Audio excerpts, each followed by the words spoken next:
तो वीडियो शुरू करने से पहले कहूंगा जिन जिन लोगों ने अभी तक चैनल को सब्सक्राइब नहीं किया सब्सक्राइब कर दो चैनल को आने वाले टाइम में डेली रेसलिंग की अपडेट्स के लिए।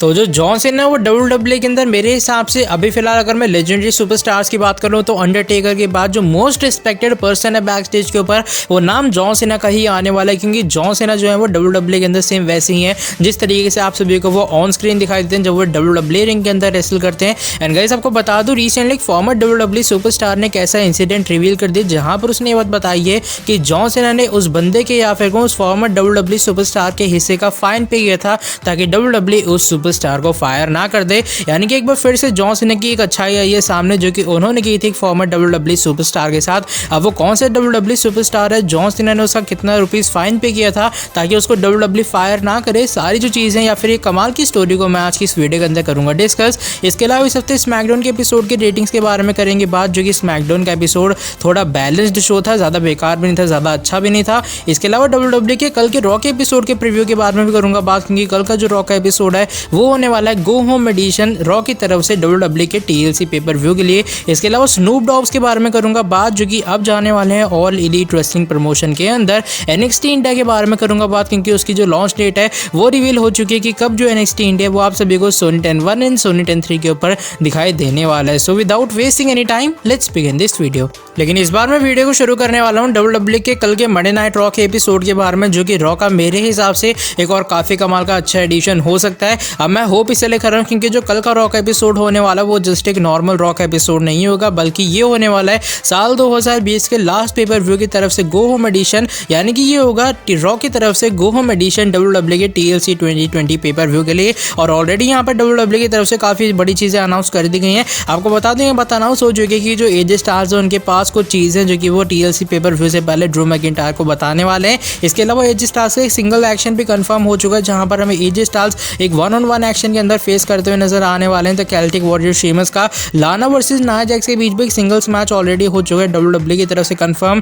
फायरफ्लाई फन हाउस का भी हमें एक स्पेशल सेगमेंट दिखाई देगा जहां पर हमें जो ब्रेव आर्ट है वो पूरा टूर करते हुए नजर आएंगे फायरफ्लाई फन हाउस का। इसके अलावा एक 6-man टैग टीम एक्शन भी कंफर्म हो चुका है जहां पर the new day and Jeff Hardy हमें हर्ट बिजनेस का फेस करते हुए नजर आने वाले हैं। तो भी फिलहाल कुछ चीजें कुछ मैचेस है कुछ सेगमेंट्स हैं जो कि WWE की तरफ से कंफर्म हुए हैं कल के मंडे नाइट रॉ के एपिसोड के लिए, जो कि गो होम एडिशन है TLC 2020 पेपर व्यू को लेकर। बाकी कैसा जाएगा रॉ का एपिसोड वो तो हमें कल ही पता लगने वाला है। लेकिन अब मैं बात कर लूँ आज की हमारी नेक्स्ट अपडेट के बारे में, जो कि इस बार जुड़ी है हॉलीवुड सिंगर स्नूप डॉग के बारे में, जो कि अपनी WWE के अंदर कभी कभार अपीयरेंस दे दिया करते थे। अब उनकी अपीयरेंस इसलिए होती थी क्योंकि वो साशा बैंक्स के साथ ज्यादातर हमें एंट्रेंस वगैरह करते हुए नजर आते थे। बीच में उनके WWE के अंदर में काफी सेगमेंट्स भी दिखाई दिए। इसके अलावा काफी सारी साशा बैंक्स के रेसलमेनिया एंट्रेंसेस के अंदर भी हमें स्नूप डॉग साथ में आते हुए नजर आते हैं। अब ऐसा इसलिए क्योंकि जो स्नूप डॉग है तो साशा बैंक्स के थीम सॉन्ग के अंदर हमें अपनी आवाज देते हुए नजर आते हैं। भी फिलहाल जो आप साशा बैंक्स का थीम सॉन्ग सुन रहे हो उसमें भी एक्चुअली में स्नूप डॉग की आवाज है। इसके अलावा कुछ रेसलमेनिया एंट्रेंसेस के अंदर भी स्नूप डॉग ने खुद गाना गाया साशा बैंक्स के लिए।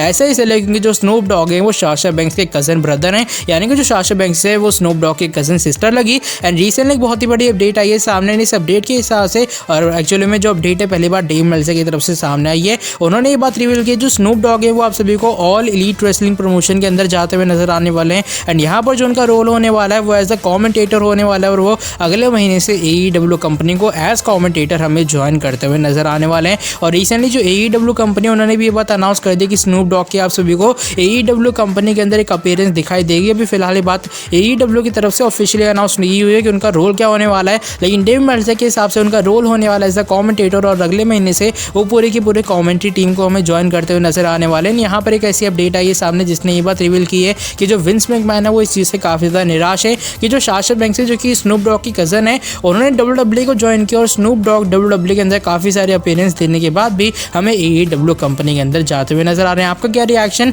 क्या आप देखना चाहोगे स्नूप डॉग को AEW कंपनी के अंदर या फिर नहीं, नीचे मुझे ऑफ कोर्स कमेंट के अंदर जरूर बताना। नेक्स्ट अपडेट के बारे में कर लेते हैं बात, जो कि इस बार जुड़ी है इस हफ्ते स्मैकडाउन के एपिसोड के व्यूवरशिप के बारे में, क्योंकि जो इस हफ्ते का स्मैकडाउन का शो था वो सिर्फ रोमन रेंस के कारण मैं कहूंगा इस शो को रेटिंग्स मिलेंगे, क्योंकि बाकी जो मैचेस हुए थे शो के ऊपर वो काफी ज़्यादा बेकार थे और जो शो की मैच की एंडिंग थी स्पेशली वो काफ़ी ज़्यादा बेकार थी। कार्मेला वर्सेस साशा बैंक्स का मैच डिस्क्वालिफिकेशन के अंदर एंड हुआ। सैमी ज़ेन बिगी का मैच जिससे मेरी काफ़ी ज़्यादा होप थे कि यहाँ पर बिगी जीतेंगे, वहाँ पर सैमी ज़ेन जीत जाते हैं, वो भी काउंट आउट से जीत जाते हैं। बाकी जो रोमन रेंज का पूरा सिनेरियो था वो काफ़ी ज़्यादा कमाल का था, इसलिए मैं स्मैकडाउन के शो को एक एवरेज शो कहता हूँ। और यहाँ पर मैंने जो अपनी स्मैकडाउन की रिजल्ट्स वाली वीडियो थी उसमें स्मैकडाउन के एपिसोड को 5 स्टार में से 3 स्टार रेटिंग दिए थे। लेकिन आखिर में बात व्यूवरशिप की आती है तो फाइनली जो रोमन रेंज एक बार फिर से उन्होंने स्मैकडाउन की व्यूवरशिप को काफ़ी बेहतरीन तरीके से मेंटेन किया, क्योंकि इस हफ्ते जो व्यूवरशिप आई है वो आई है 2.106 मिलियन व्यूवर्स, और जो पिछले हफ्ते स्मैकडाउन का शो था वहाँ पर व्यूवरशिप आई थी 2.029 मिलियन व्यूवर्स, यानी कि पिछले हफ्ते के मुकाबले थोड़ा सा इंक्रीज आया है इस हफ्ते स्मैकडाउन की व्यूवरशिप के लेकर। और ये मेरे हिसाब से इंक्रीज इसलिए क्योंकि रोमन रेंज शो पर थे और रोमन रेंज का जो पूरा सिनेरियो चल रहा है स्मैकडाउन के अंदर अभी फिलहाल वो काफ़ी ज़्यादा इंटरेस्टिंग है। लेकिन अब मैं बात कर लूँ आज की हमारी नेक्स्ट अपडेट के बारे में, जो कि इस बार जुड़ी है NXT इंडिया के बारे में। और NXT इंडिया अगर आप सभी को नहीं पता क्या है तो एक्चुअली में WWE की तरफ से एक स्पेशल ब्रांड है इंडियन फैंस के लिए, और जो NXT इंडिया आप सभी को सिर्फ इंडिया के अंदर टेलीकास्ट होता हुआ नजर आएगा। अगर बाहरले देश का कोई बंदा देखना चाहता है वो इसे WWE नेटवर्क के ऊपर देख सकता है। और रिसेंटली जो इसकी लॉन्च डेट होने वाली है वो रिवील हो चुकी है। यहाँ पर रिपोर्ट्स के हिसाब से जो NXT इंडिया की लॉन्च डेट होने वाली है वो 26 जनवरी 2021 होने वाला है। अब 26 जनवरी को इसलिए चुना गया क्योंकि वो है इंडिया के अंदर रिपब्लिक डे, और जिस दिन पूरी इंडिया 26 जनवरी को सेलिब्रेट करेगी उसी दिन जो WWE है वो इंडिया के अंदर आप सभी को NXT इंडिया को इंट्रोड्यूस करवाती हुई नजर आने वाली, जहां पर इंडिया के कुछ लोकल रेसलर्स आप सभी को रेसल करते हुए नजर आने वाले हैं। और जो इसकी टीवी टेपिंग है अभी फिलहाल ऑरलैंडो फ्लोरिडा के अंदर ही होने वाली है। और ऐसी कुछ अपडेट्स आ रही हैं कि जो WWE है वो साल 2022 तक जो WWE का एक और परफॉर्मेंस सेंटर है वो इंडिया के अंदर खोलने के बारे में सोच रही है। बाकी जो आगे प्लान्स है वो तब रिवील होंगे जब NXT इंडिया लॉन्च होने वाला है। और मैं सही में NXT इंडिया के लिए काफ़ी ज़्यादा खुश हूँ ताकि इंडिया के कुछ लोकल रेसलर्स को भी मौका मिल सके बड़े स्टेजेस के ऊपर परफॉर्म करने का। लेकिन अब मैं बात कर लूँ आज की हमारी नेक्स्ट एंड फाइनल अपडेट के बारे में, जो कि इस बार जुड़ी है national leader 16 time champion John सेना के बारे में, जो कि सही में काफ़ी अच्छे इंसान है। क्योंकि अगर मैं रखूँगा कि भाई पूरी दुनिया के अंदर मुझे मोस्ट हम्बल पर्सन कौन से लगते हैं जिनके जैसे मैं बनना चाहता हूँ, तो यहाँ पर मैं बात करूँगा MS धोनी के बारे में, उनकी कामनेस, उनका जो लीडरशिप है उसके बारे में, और जॉन सेना के बारे में जो कि सेम वैसे एक नॉर्मल इंसान बन के रहते हैं। जबकि वो इतने बड़े हॉलीवुड स्टार हैं, उनके पास इतना ज़्यादा पैसा वगैरह है, उनके पास इतनी ज़्यादा पावर है, लेकिन फिर भी वो एक नॉर्मल इंसान बन के रहते हैं। उनको लगता है मैं भी सेम नॉर्मल सिटीजन्स की तरह ही हूँ जो कि वहाँ पर आपके आसपास रह रहे हैं। लेकिन गाइस आपको बता दूँ बार बार ऐसे कुछ इंसिडेंट्स, कुछ ऐसी स्टोरीज रिवील होती हैं जिनसे हमें ये बात पता लगती है कि जॉन सेना कितने महान इंसान है। और एक बार फिर से एक फॉर्मर WWE सुपरस्टार ने काफ़ी इंटरेस्टिंग स्टोरी रिवील की है जॉन सेना को लेकर। और ये जो स्टोरी है वो एक्चुअली में former WWE superstar Aiden English के द्वारा रिवील हुई है। और जो एडन इंग्लिश है आप सभी को पहले वो WWE के अंदर रेसल करते हुए नजर आते थे। लास्ट टाइम उनका जो टैग टीम वाला रन था वो रूसेफ के साथ था, उसके बाद वो रूसेफ के खिलाफ हो गए थे और उनका हील टर्न हो गया था। उसके बाद उन्होंने 205 लाइव के अंदर कमेंट्री टीम को भी ज्वाइन कर लिया था। लेकिन आखिरी में जब जो WWE है वो अप्रैल 15 को मेरे हिसाब से एडन इंग्लिश एंड रूसेफ दोनों को रिलीज कर दी थी कंपनी से। ऐसा इसलिए क्योंकि यहाँ पर WWE बताती है कि जो पूरा कोरोना एंड पेंडेमिक चला है उसके कारण WWE को काफ़ी ज़्यादा नुकसान हुआ है। इसी के चलते WWE कुछ सुपरस्टार्स को रिलीज करी है जिसमें एडन इंग्लिश एंड रूसेफ दोनों का नाम होता है। वो यहाँ पर ये बात रिवील करते हैं कि जब एक्चुअली में रेसलमेनिया का वीक चल रहा था, अब यहाँ पर वो रेसलमेनिया मेंशन तो करते नहीं है, तो ज़रूर से यहाँ पर वो रेसलमेनिया 36 नहीं होने वाला और रेसलमेनिया 35 या फिर 34 की बात कर रहे होंगे। वो यहाँ पर ये बात बताते हैं जब रेसलमेनिया का वीक चल रहा था तब हम लोग एक्चुअली में एक डार्क मैच के अंदर रेसल कर रहे थे। डार्क मैच वो मैचेस होते हैं जो कि WWE टीवी के ऊपर टेलीकास्ट नहीं होते,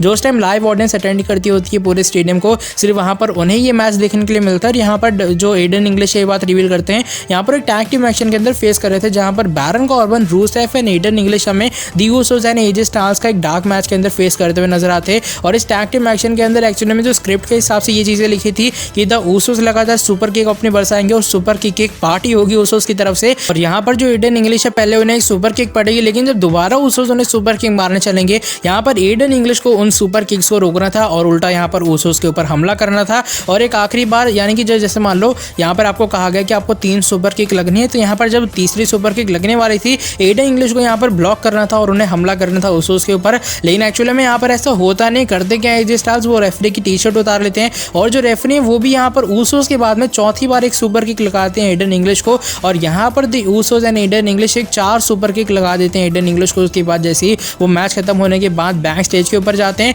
यहाँ पर बैक स्टेज के ऊपर एडन इंग्लिश की तरफ से काफ़ी गुस्सा आता है triple H and Vince McMahon का। और यहाँ पर एक्चुअली में बैक स्टेज के ऊपर प्रेजेंट तो नहीं होते हैं, लेकिन जो WWE के स्क्रिप्ट राइटर्स वगैरह थे वो ये बात रिवील करते हैं कि जो Vince McMahon and triple H हैं फ़ोन के ऊपर काफ़ी ज़्यादा गुस्से में तुम्हारे ऊपर, और हम लोग भी जो बैक स्टेज की पूरी टीम है एडन इंग्लिश तुम पे काफ़ी ज़्यादा गुस्सा है, या फिर तुम $20,000 फाइन पे करो या फिर तुम्हें WWE से से आज की आज निकाल दिया जाएगा, क्योंकि तुम्हें वहाँ पर वो सुपर किक्स रोकनी थी, लेकिन रेफरी ने भी तुम्हें सुपर किक मार दी, तो यहाँ पर तुमने पूरे स्क्रिप्ट का कबाड़ा कर दिया और तुमने WWE के कुछ जो कम्युनिटी रूल्स बनाए उसका वायलेशन किया है। तो यहाँ पर जो ईडन इंग्लिश वो काफ़ी ज़्यादा हैरान हो जाते हैं। वो एक रूम में जाके आराम से बैठ जाते हैं और उस रूम के अंदर बैठने के बाद वो सोचते हैं कि अब उन्हें क्या फ़ाइन पे करना है, $20,000। $20,000 अगर मैं इंडियन रुपीज़ की बात करूँ, मेरे हिसाब से करीबन 15 लाख रुपए होंगे, जो कि काफ़ी बड़ी अमाउंट ज़रूर से। और यहाँ पर ईडन इंग्लिश सोचते होते हैं कि उन्हें करना क्या उन्हें WWE से निकल जाना है या फिर उन्हें इतने रुपीज़ यानी कि 15 लाख रुपए फ़ाइन पे करना है। तो उसके बाद ये बात रिवील करते हैं कि जब वो आराम से एक वेटिंग रूम के अंदर बैठे होते हैं और वो सोचते होते हैं उन्हें करना क्या है,